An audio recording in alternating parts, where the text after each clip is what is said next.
Hi, how's everyone going? As was just mentioned, Davin Bowman. I work for Mandiant, part of Google Cloud. Been with this company for about a year and a half. Outside of that, I've done threat intelligence or cyber intelligence of some degree for about the last 8 or 9 years.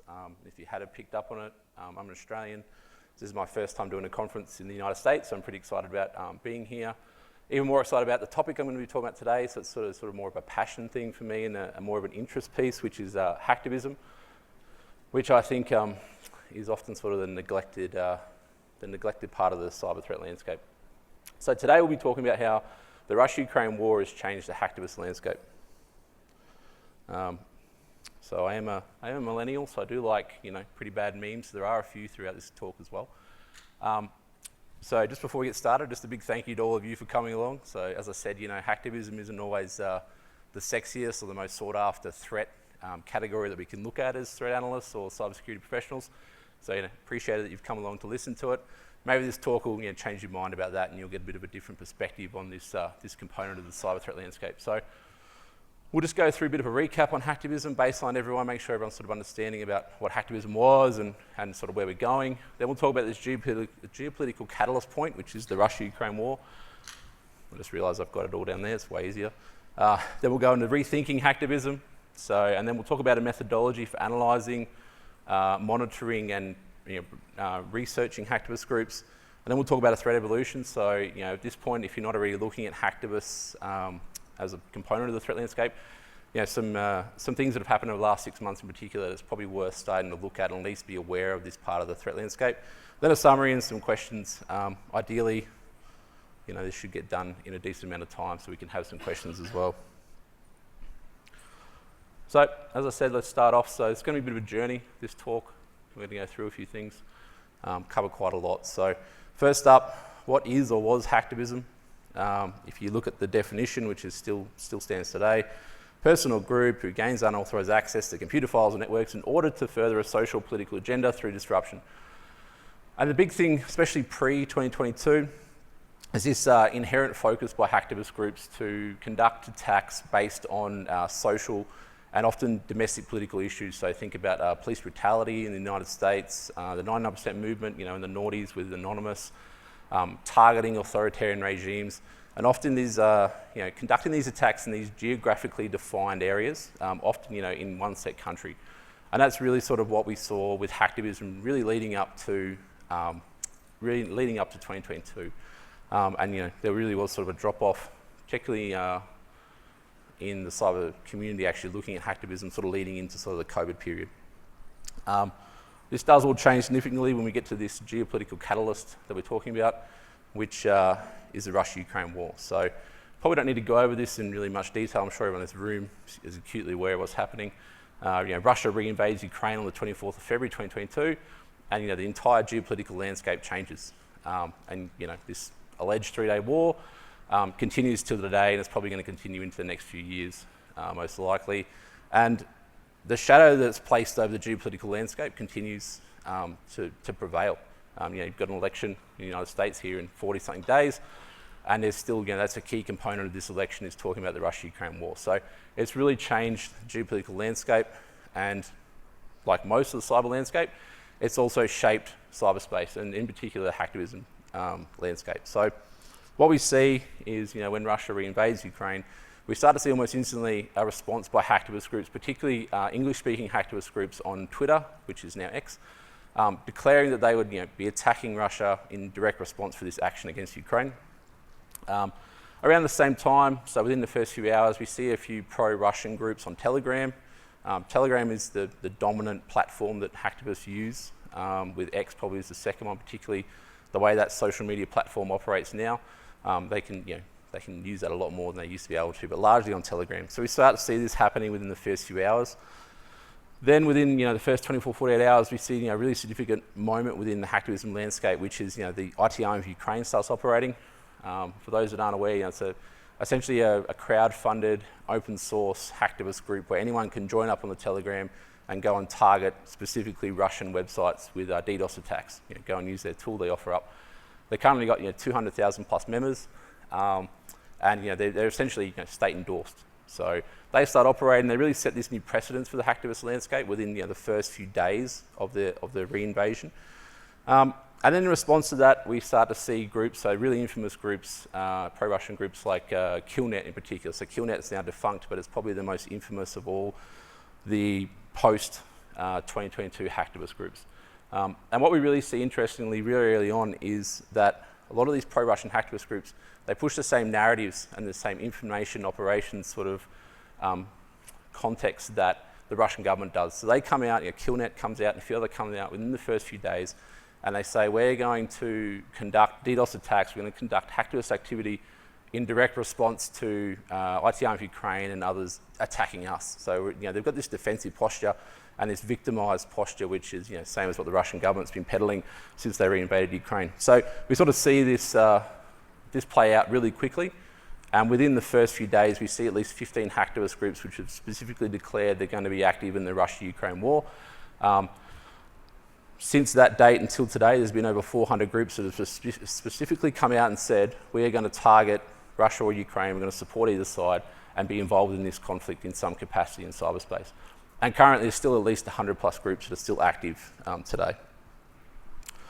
So what we see is this really interesting aspect of this and how the landscape has changed is that this catalyst point, so the Russia-Ukraine war, has redefined now what hacktivists are willing to do and what they're motivated by and what their intent is. And we see this again, so this happens now with a lot of geopolitical flashpoints. So the 7th of October attacks against Israel triggered a huge response as well. So hundreds more hacktivist groups start operating and start being involved in that conflict.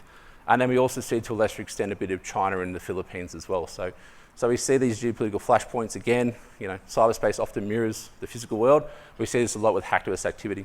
And one thing to keep in mind with hacktivist activity is it's really reactive and really responsive, but it's also quite fast-paced. Think about cyber espionage, think about cyber crime. Cyber espionage, you can spend months analysing, researching, and sometimes it can take a long time to sort of put out reporting, and often their goal is to be very covert and not really advertise what they're doing. Cyber criminals, kind of similar.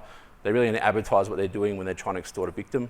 Hacktivists will tell you often before they do anything what they're going to do, and it really shortens our time frame to analyse, report, and provide support to customers or internal stakeholders when these groups do declare that. So that's one interesting aspect of the hacktivist landscape, particularly post 2022, is that our window of relevancy to provide reporting and insights and proactive analysis is really quite short compared to other parts of the cyber threat landscape.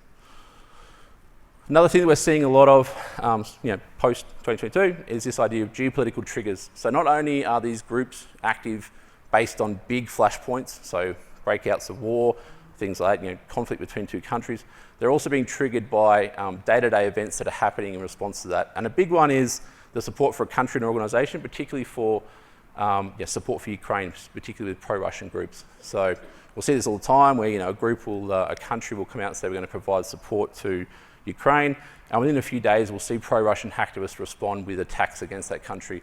And this sort of really highlights that there's no geographical boundary around this. Australia, New Zealand, Japan, South Korea, for example, have all been targeted as a response to this. Another interesting thing which is kind of developing more recently is also particularly pro-Russian groups are motivated by domestic political issues that have a global impact. So what we mean by that is when the Texas government and the US government had a dispute over the border a little while ago now, we saw a lot of pro-Russian hacktivist groups start to get involved in this and say we're going to support Texas because they saw an opportunity that caused a little bit of disruption, a little bit of nuisance and fear and uncertainty by trying to get involved in this political issue which has global ramifications because it's the United States. We see this as well, you see the pictures of the tractors there, we saw this as well with the protests in Europe with the farmers.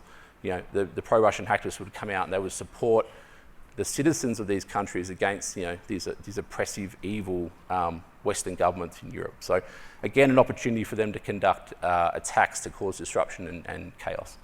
And the last one there is NATO. So NATO is like the unifier for most hacktivist groups. They all seem to hate NATO. And often what you see with pro-Russian hacktivist groups in particular is when they start up, and we see new ones of these every week still. When they start up, they often target NATO as their first point of call to quickly try and build up reputation and credibility, and they do that quite often. So NATO is a big target for them. If you take Hacktivism 2024, this is really what it looks like. So the majority of hacktivist groups, and we're talking about hundreds and hundreds of groups here, they also really sit in this middle space between hacking and information operations. And you've got some outliers, so Cyber Army Russia Reborn, for example, that conduct some operational technology attacks. And on the flip side, you've got groups like Beregini, who claim sometimes to do hack and leak attacks, but largely they claim they've got insiders within the Ukrainian government that are giving them information. And really probably more of an information operation than anything else. But by and large, the majority of hacktivist groups sit in this middle space where they're often not even really doing any hacking attacks. Or if they are trying to do hacking attacks, it's a DDoS attack that lasts for 30 seconds. So it's very hard to actually confirm or deny if they're able to do these attacks. And other things we see which are quite often conducted by these groups are, a good example recently was an Indonesian group who decided to target the Australian government. They come out and they went, look, we've doxed the entire Australian government. We've got their addresses, we've got their email addresses, we've got their personal phone numbers. What they'd actually done is they'd gone onto the publicly available website and just pulled out a CSV of all that information, the public office, the public email, and the public phone number. So they actually hadn't done any hacking at all, but they were able to share that with their followers. They built up a bit of credibility and reputation, and they were able to impact and manipulate the information space without actually doing any hacking. So that's really where a lot of these groups are sitting now, is this middle space between not really doing any hacking, not really doing information ops, but doing a little blending of both. Another thing we've seen recently, so there's been quite a few changes recently in the hacktivism space, is the improved weaponization of defacement attacks. So this was quite recently, this was a few weeks ago now. This was from Just Evil. Just Evil, for context, is a pro-Russian hacktivist group that's created by Killmilk. Killmilk is the original creator of Killnet, quite an infamous hacktivist persona within the landscape. And what they did recently was they targeted at least this one Ukrainian government website, posted a picture of President Zelensky, and posted a statement that said President Zelensky is going to surrender to the Russian government within coming days. So normally what we see with defacement attacks is, they'll do a bit of digital graffiti. I was here, your security sucks, or they'll put a hashtag up that they worry about. But now what we're seeing is they're weaponizing this a lot more with direct disinformation campaigns. And think about this in terms of the battle space, in the landscape there. Over there in Ukraine, you're a citizen. You want to go and get some authoritative, reliable information, so you go to this government website and you see this post. That's going to cause fear and uncertainty and disruption, which is really what hacktivist groups are really trying to achieve. So this is an interesting one, something to keep an eye on, and sort of the shifting ways they're trying to manipulate the information space with their hacking activities. Okay, so we've just kind of powered through a couple of years of hacktivist background, and now we've got to this point where we really need to rethink hacktivism. And one of the reasons why we need to rethink hacktivism, as I said, we've got this example that I showed originally from pre-2022, where the hacktivism landscape was vastly different. We've got hundreds and hundreds of groups now more active, and they're doing a lot more stuff, and they're doing a lot of information operations. But one of the issues we have, and this goes for, and this goes for the media, it goes for the general public, it goes for threat researchers, for the cybersecurity community, is this idea of these broad two assumptions that everyone just likes to lump hacktivists into. And that is essentially groups that have no ability, so skids, unskilled kids in their parents' basement trying to DDoS a Minecraft server. Or on the flip side, if they have any capability at all, they must be state-sponsored, because you can't have these rogue groups running around being able to conduct DDoS attacks that take down government websites, or actually breaching networks and stealing data. Now, unfortunately, these two misconceptions and these two sort of stereotype biased groups persist. And as I've already shown you, the landscape has changed significantly, and these aren't really relatable now to give us a clear understanding of the landscape. So what it does for us as analysts, it sort of diminishes our ability to provide really good contextualization, reporting, and analysis of the hacktivist landscape. So what we need to do is rethink a threat. And I'm sure most people in this room have seen, a similar sort of framework to this before. And essentially, what it is it's a metric to what a threat is. And this is why we don't call them bad actors. because something that's bad is subjective. Something that's bad to one person may not be bad to another. So that's, this is essentially why we call it threat, because we can measure it with this metric. And we can use this for anything, physical threats, cyber threats. And essentially, we have an intent. So what do they want to achieve? What are they trying to do? What is their capability? Can they achieve those wants with their capability? And probably one of the most important ones is opportunity. So is there an environment for them to achieve their wants? Or can they create an environment with their capability to achieve their wants? And that really goes, as I said, for all threats. And what we do largely in cybersecurity, which you do in most when you look at most threats, is you look at them through the capability lens. So what capability do they have so they can manipulate the environment and so they can achieve the goals of their intent. And that makes sense. These are data points, these are metrics and things that you can, points of truth that you can rely on, that you can slowly build up and analyse cyber espionage, cyber criminal group. Intent is obviously, is often a contributing factor to that. I would argue with hacktivist groups, we need to flip this and we need to start with intent as the way we measure them as threats, with capability as a contributing factor if we can get it. I already gave an example of the hacktivist group that tried to target the Australian government. If you're trying to track them by their capability, they actually don't have any capability, so it's very difficult to track them in that regard. But if you track their intent, hacktivist groups are loud and overt, they'll tell you what they're doing, track them via what they claim, and over time you'll get some behavioural analysis and you'll be able to get some predictive reporting and understand what they're doing. This is just sort of that expanded upon how you look at a threat. And you can plug and play any hacktivist group into this and it'll come out the same. So threat source, you've got a hacktivist group, their resources, they conduct DDoS attacks, but they use a paid for botnet. Their knowledge, they understand what DDoS is, but they don't really have the technical capability to conduct it themselves or create their own. But they have really high knowledge of self-promotion. So they know if they can get a check host image, they took down a website for 30 seconds, they can get that image, or they can, get some fabricated image of the website being down. That's enough for them. They can then take that, they can get a flashy graphic, they can do a big long post and they can share it with their followers and it'll get amplified around the threat landscape and they'll get their desired result. But overall, their capability is still low. They have really high desire though, and they have really high motivation. And for this group, this is a pro-Russian group, they want to defeat Russian enemies. So their intent is really, really high. And we see this with almost all hacktivist groups. They have incredibly high intent. They just often don't have the capability to back it up. But what we are seeing, and again, we're seeing this a lot more over the last 6 or so months, is that intent is really leading capability, and over time they're getting better capability. And we've got a really good contemporary example of that, which was back in 2023, Anonymous Sedan starts operating. They start targeting Europe, Australia, US, pretty standard targeting of what they do. They don't have huge success. They do have some successes, but they don't have anything of huge significance compared to the intent that they have. So they do, I'm sure you've probably seen Anonymous Sedan's posts back in the day when they were still operating. Very over-the-top graphics, very big spiels about what they're trying to achieve and what their goals are. And they continue doing this for several months. Then we get to May in 2023, and there's a little bit of reporting that comes out of Italy that says, we've seen these DDoS attacks that are pretty good. They've impacted some of our networks. At the same time, Anonymous Sedan starts engaging with a few other hacktivist groups which have their own capability. So what we sort of see, and as I said, these groups are overt. They don't really try and hide a lot most of the time what they're doing, so you can actually see this in real time. And what you see is in May 2023 is this pivotal point where their capability actually catches up with their intent. And then what we get in June is they target Microsoft and they're able to impact Microsoft. They suddenly get this notoriety, this reputation, this credibility. As a metric, their Telegram page goes from about 50,000 to 100,000 followers. And they get this huge success and they get this sort of almost killnet level of infamy for a pro-Russian hacktivist group. For context, they tried to target Microsoft in March and April of that year, but they weren't able to achieve that. So it just shows that over time they were able to build up the capability to actually match their intent. And this is a good thing to, a good example as well is if you are looking at the hacktivism landscape and you are looking at these groups from when they start operating. So for this example, you start looking at this group in January, you actually build up a good few months of behavioural analysis and understand what they're trying to achieve.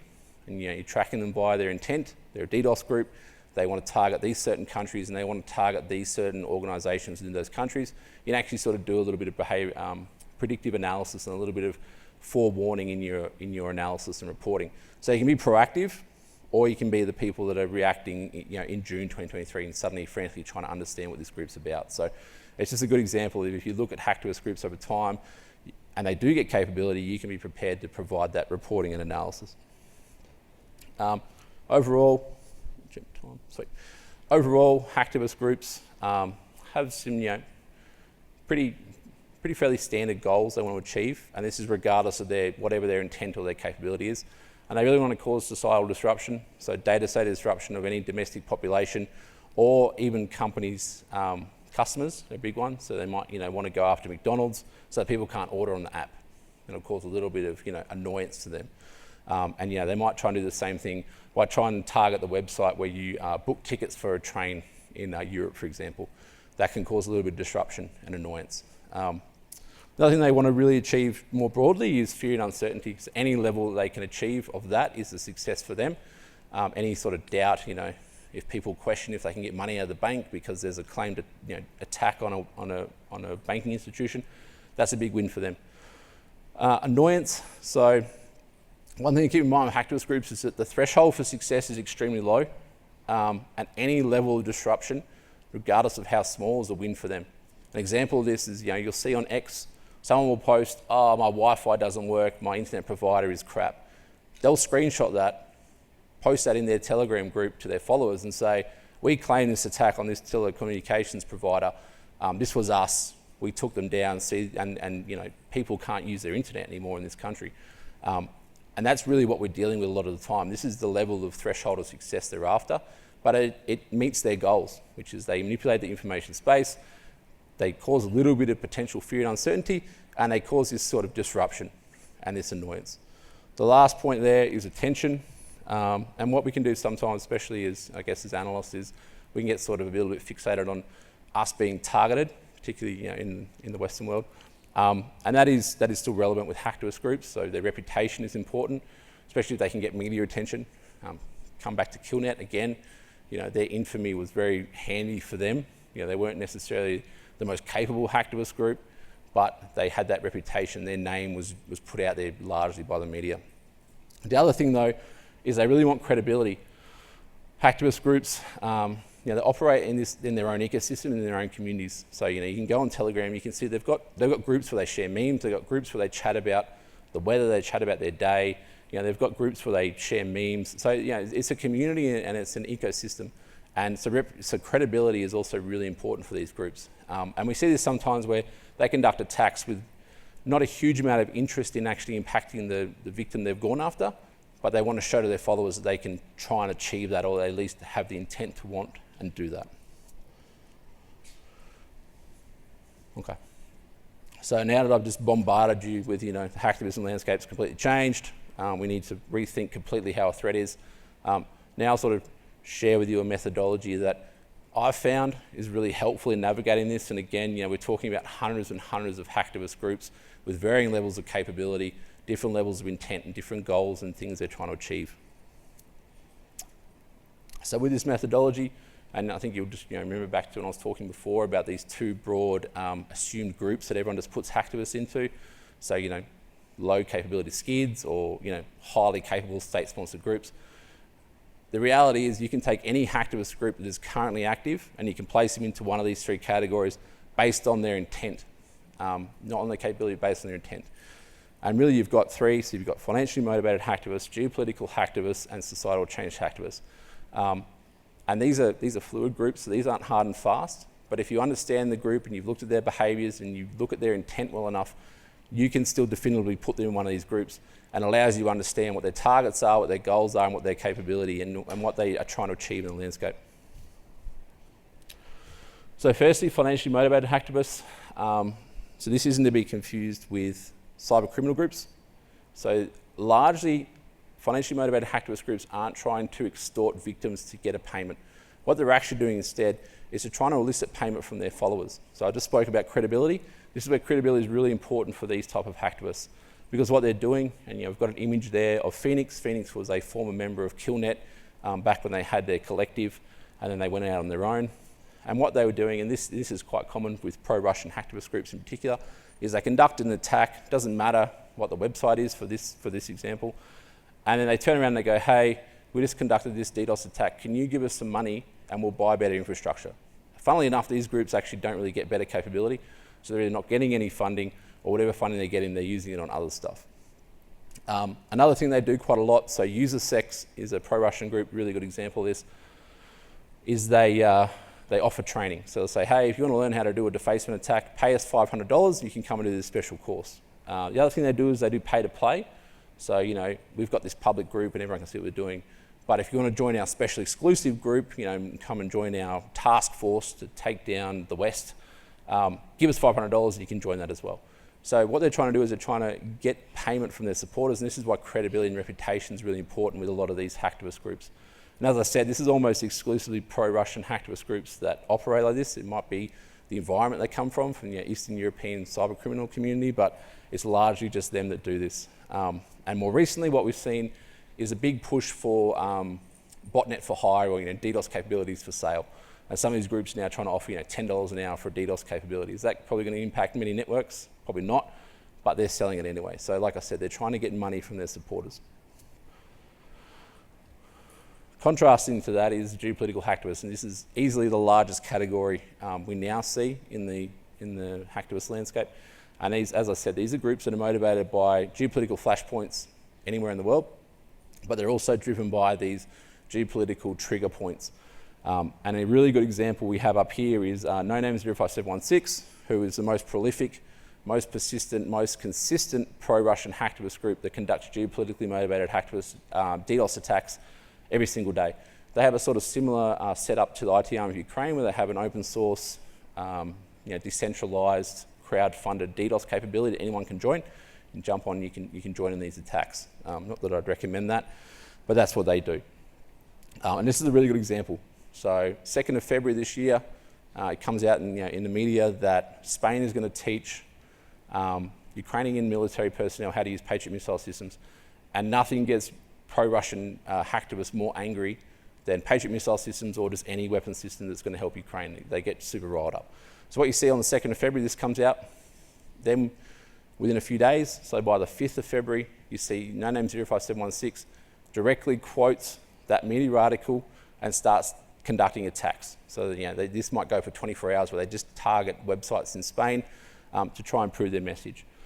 And this happens quite often. And what we've seen more recently is it's not just groups like NoName05716 that are operating on their own, they're actually operating in little clusters now. So you get 4 or 5 groups that will target this country specifically, and they'll have a set list really of websites that they'll target repeatedly within these countries. It might be a bit hard to see, let me crank out that. It might be a bit hard to see, but you can see the character there. So that's essentially the NoName05716 mascot, which is a little bear. Little bear wears military fatigues.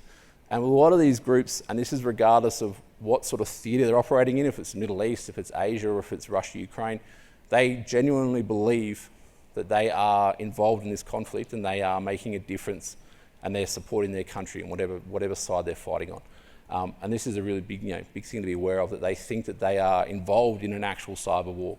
And it's a big thing for them. And they continue to do this. But this is, by and large, the majority of hacktivist groups now are geopolitically motivated. The last group, societal change hacktivists. These, I guess you could almost say, are traditional hacktivists because they're often driven by social issues. As I said before, police brutality, oppressive governments. These are the groups that will go after them. They're a lot harder to predict what they're going to do. So with the geopolitically motivated hacktivists, you've got a good understanding if your country or a company does something, you've got a good idea of which groups are going to conduct what and when. As I said, the window of relevancy is quite small. It can be within 24 to 48 hours that they'll conduct attacks. Societal change hacktivists are a lot harder to sort of gauge what they're doing, because in any one week they might target a police station in the United States because of perceived police brutality. They might then target a South American government for an authoritarian abuse of power, and they might go and target Russia for the Russia-Ukraine war. So they're a little bit harder to predict, and as the quote says there, they like to embrace the chaos.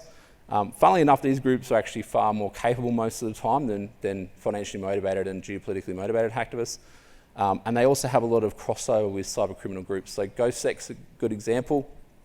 They teamed up with Stormless Ransomware for a period to conduct attacks. So we see this as well. But as I said, these are sort of the groups that were probably more active pre February 2022. This is just the methodology overlaid. As I said, these groups aren't hard and fast. A lot of these hacktivist groups could go into most of these categories, but by looking at the intent, we can actually get definitive places to put them. And we can go, yep, they really fit in geopolitical or financial or social change. Some other things that have sort of been happening more recently is we're seeing a lot more groups trying to monetize their activities. As I said, DDoS for hire or trying to offer more training. We're seeing more geopolitically motivated groups partnership with state-influenced hacktivist groups. What I mean by that is, in particular, so Cyber Armed Russia Reborn, or CAR, has had some members sanctioned by the US government. So recently, in late 2023, there was actually a pro-Russian hacktivist civil war, and essentially Cyber Armed Russia Reborn won that civil war. And what they've done since that point is they've actually started to influence other hacktivist groups. And we see that particularly with No Name 05716, there's a lot of this cross-pollination with those two now, and there's other groups now that start to join in. So, hard to know if the state actors that are influencing Cyber Armed Russia Reborn are influencing these additional groups as, sort of flow-on effects, but it's worth noting that there's a bit more structure starting to develop, particularly with pro-Russian hacktivists. The last thing that's quite interesting, haven't really touched on this a lot in this talk because we're focused on Russia-Ukraine, but we're seeing a lot of convergence now of pro-Russian and pro-Palestinian groups. So what I mean by pro-Palestinian groups are those groups that are motivated post-7th of October to essentially drop what they were doing. So a lot of these groups, particularly Asian groups, were targeting India, for example. They've kind of dropped that, and now they're predominantly focused on targeting Israel and supporters of Israel as part of the ongoing conflict in the Middle East. So, but what we're seeing now is a convergence of these groups now. So RipaSec, really prominent Asian hacktivist group, they've started targeting Ukraine, and they've come out and said, we're targeting Ukraine because we're supporting No Name 05716. On the flip side, No Name 05716 has started to target Israel and say, we're supporting RipaSec, they're our friends. So we're starting to see this convergence. Now we've got these groupings, these collectives of 80, 90 hacktivist groups, which are a blend of Middle East, Asian, and pro-Russian groups. So the landscape continuously evolves all the time. Now I just want to touch on some stuff. I've kind of sort of highlighted a few of these things, I guess, in a little bit of capacity already. But over particularly the last 6 months, we're seeing a lot of change in the hacktivism landscape again. So if you aren't already sort of looking at it and are more aware of it, it's probably the time now is to look at it in a little bit more closely detail. So firstly, we're seeing DDoS capabilities getting better. A lot of the DDoS-focused vendors have started reporting that they're seeing more capability come in that space. So not only that, but now we're starting to see ransomware. So we're seeing a lot of groups being motivated to try and get a hold of ransomware. We're seeing more operational technology targeting. And we're also seeing a little bit of infostealers potentially being involved now. So you probably note these are the same sort of themes that go across the whole cyber threat landscape, but we're seeing it in the hacktivism landscape as well. So ransomware. Ransomware's been around in the hacktivism landscape since the start of the Russia-Ukraine war in very limited capacity. But now we're seeing this quite a large explosion from groups across the whole spectrum of the hacktivism landscape who want to get a hold of ransomware. So they're either trying to make their own, or they're trying to buy some level of ransomware to conduct attacks. Which is quite interesting because they have probably less guardrails than cyber criminal groups who are trying to, as I said, trying to get money out of victims. Hacktivist groups potentially aren't going to do that. But what you see is that they're trying to get a hold of this. And as I said, intent continues to lead their capability. And there is a bit of an inherent want by some of these groups to be able to be more destructive in their campaigns and probably move away from manipulating the information space and actually doing significant damage. The other one is operational technology targeting. Obviously, there's been some reporting by governments about this. Cyber Avengers and Cyber Armed Russia Reborn are two of them. What we are seeing though is some groups that are coming out and they're claiming this, and they're probably claiming this because it's gotten media attention, so they're jumping on board. But the intent is there to try and figure out how to do this. The other thing we're seeing, and this is quite common in the hacktivism landscape as well, is embellishing actions. So they come out and say, yeah, we took down the water treatment system for a whole city, and what they've actually done is they've targeted the water fountain in the heart of the city. So they've actually been able to impact something, but they've embellished what they've done. Again, trying to manipulate the information space and cause fear and uncertainty and a little bit of just social disruption. Last one, so this is a little bit of a less of a thing that's around in the hacktivism landscape, but it's worth flagging. Rootkit, they were a pretty prolific group for a little while, targeting Malaysia in particular. And what they were doing was they were able to get onto platforms for government and for some pretty prominent organisations in Malaysia. And that's kind of as far as they went when they got into these systems. And they would take screenshots and say, look, we're in your network, we're running, we're going to destroy your network and all this kind of stuff. So what it looked like they were doing was they were getting a hold of InfoStealer logs and they were able to then jump onto these platforms. They weren't able to go any further because they didn't have the capability. But again, the intent was there to show that they were on your network. And of course, this triggers IRs, it triggers responses, and resources are tied up for organisations that should be probably focusing on other stuff. Again, not necessarily hugely impactful in the hacking space, but really impactful in the information operations space. Just some final points to kind of pull this together now. By understanding intent for hacktivists, we can really tell what is and isn't a threat. So someone can come to you and say, is this hacktivist group a threat? Not really. We can also do predictive analysis and forewarning. As I said, if Australia, for example, gives a whole bunch of tanks to Ukraine, you very easily say, these are the 5 hacktivist groups that are going to come and target you. These are the websites they're going to go after, and it's going to be in the next 24 to 48 hours. This is sort of the granularity you can get to because they're so overt and they're so loud in the landscape. As I got there. The other problem we're having is social media and traditional media are amplifying these messages, often not intentionally. They're just sharing this stuff without providing any context. So it's feeding into this cycle of fear and uncertainty. And what we're also seeing is that the main consumers often of this stuff are actually decision makers within organisations. So what they're doing, they're triggering security teams to go and chase ghosts. Go and find out what's happened with that DDoS attack, and there was no DDoS attack to start with. So that's putting added pressure and burden on security teams and analysts, within companies and organisations. What we can do is if we track, using the methodology I showed you and tracking intent, is we can actually not only help organisations to mitigate this chasing of shadows, but we can also take away one of the main weapons that hacktivist groups are using post-2022, which is trying to manipulate the information space. By calling them out early, as I said, there's a window of relevancy, but if we can get in there and we can challenge this narrative, we can actually diminish their reputation, their credibility, which is really vital for their operations. In summary, as I said, hacktivism landscape has changed, it's dynamic, continues to evolve. Intent leads capability. Hacktivists, particularly the last 6 months or so, there's really this demand to get better capabilities. Even a failed or a fake hacktivist attack can have information operations impacts. And without understanding the hacktivist landscape and not looking at it closely enough, we are going to tie up resources and capability that we need for other stuff. That's all I got. Thanks a lot. Another meme, essentially, I don't know if you all remember, but we had the Cyber Pearl Harbor was going to happen when Russia-Ukraine kicked off.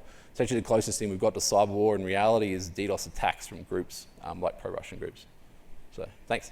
How much time we got left? Questions? I think there's a mic there, so I think we got 5 minutes. But there's also it's only lunch after this, so if people want to hang around, and chat or whatever. So we'll do questions really quick. Yeah. One announcement I want to make that I forgot to make in the beginning was I saw a lot of you guys taking pictures of the slides. Awesome. Go ahead and do that.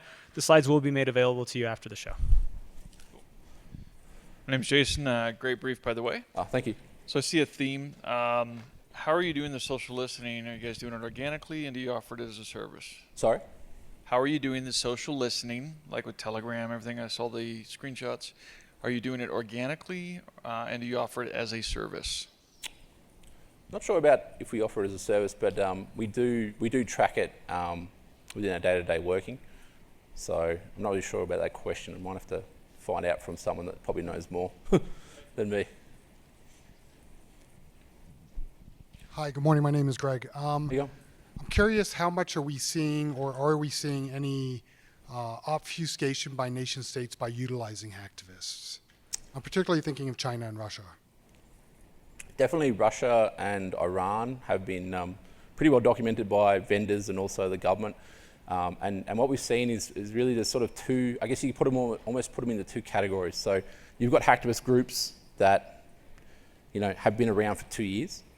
And there'll be periods where they might conduct things like random DDoS attacks, which maybe don't look specifically aligned to state objectives. And they might suddenly start dropping some data. And you go, hang on, where'd they got that data from? This is legitimate, a data breach. And what they've found retrospectively, particularly with Cyber Russia Reborn, is they've found that this is data that's been stolen by state-sponsored groups. And Cyber Avengers was another one, the Iranian group, where they found out that they had essentially set up a Telegram page. And this is the other sort of grouping you get, is they'll set up a Telegram page and they'll suddenly start doing all this stuff, and then the Telegram page will vanish and they'll just become completely inactive. So you've got these sort of two groupings of state influence hacktivists. So you've got hacktivist groups that are just there all the time, and it sort of seems like they get a knock on the door and the state actor is like, hey, share this data or go and do this thing for us, because we can't do it because we don't have an apparatus to share data publicly because we're covert. And on the flip side, you see these groups that just, these Telegram pages that appear, they suddenly start doing all this activity and they're targeting operation technology or they're sharing data, and then the Telegram group just vanishes. And you're like, that's not really how hacktivist groups operate. And then, you see things like, obviously the US government indicts Cyber Avengers, and you see, okay, so they were doing that. So we're seeing that really from those two countries at the moment. Again, that takes a lot more analysis and research, and it spends a lot of time looking at that. So, but yeah, hopefully that answers that question. Hi, good morning. So I have a two-part. How do you recommend we kind of feed through the noise or, filter through the noise of the skids versus the actual operators? And at the same time, the second part of that is, how do we as analysts advise our board that, yes, these aren't really that big of a deal, but these will be, and so on? Mm-hmm. That is a good question. I guess it's probably like most threats. It comes back to what you're most worried about, and then understanding. But like I said, hacktivist groups are super transparent, and they're very overt, and they'll tell you what they want to do. And often, they'll be like, hey, we often see like, hi America, they'll post, and then in a few days they'll target America. But what you'll also see, if you've got enough time to do this and go through what they've targeted in the past, they often target the same things over and over again. So if you're a company, that is a telecommunications company in the United States, and they've targeted them in the past, they might do that again. So, I don't know if that's a fantastic answer for you, but essentially it's sort of understanding what you're worried about and then going from there and, saying, okay, are we heavily involved in sort of the, Israel tensions that are going on right now? Not really. Okay, that's probably fine. Are we involved with Russia, Ukraine? Yeah, we are. Okay. So let's have a look at these groups and then sort of break out the groups. Some of these groups are more capable than others, and sort of just working through it. So, but if you know what you're worried about the most, you can actually go in and sort of get an appreciation, because they'll tell you. So it's not like cybercrime and other groups. So they'll tell you what they're trying to achieve. Hopefully that answers that question. I'm not sure. Yeah. Hey, one quick question. So are these groups basic, or some of them just pop-up operations? They will pop up and then they ask for money, kind of like Patreon, then they shut down, and then they on to the next target or mark? Yeah, essentially. So a lot of these financially motivated hacktivist groups in particular, they will come and go. So some of them, again, it's kind of like the state-sponsored groups. So you get persistent actors. So UserSec's a really good example. They've been around for a long time, very involved in the whole ecosystem of the hacktivist landscape, and they will, periodically ask for money. And then other groups, so Phoenix is the example I gave. Phoenix vanished. They've come and gone about 3 times, and they'll reappear and they'll try and get money. And what you can see as well, if you look at these groups long enough, you can actually go one level down, and you can actually know the operators based on the handle. So again, it's like, is it actually that person who keeps popping up and being active? But Phoenix, for example, has a Chapev, I think that's how you say it, is essentially the main operator of Phoenix. And they do this all the time. They vanish and reappear, they vanish and reappear. The other thing you've got to keep in mind is there's a lot of infighting as well. There's been a few civil wars where and what they do is they dox each other. I think you've probably seen, Kill Milk was doxed by about 3 different groups at one point, because they were, the most high-profile hacktivists, so they were targeting them significantly. So they do come and go, but it's interesting. The financially motivated aspect is interesting, because they're trying to, as like I said, trying to get payment from their supporters, and I guess there's no real way to tell if they are or not. So it's interesting. All right. Thank you very much.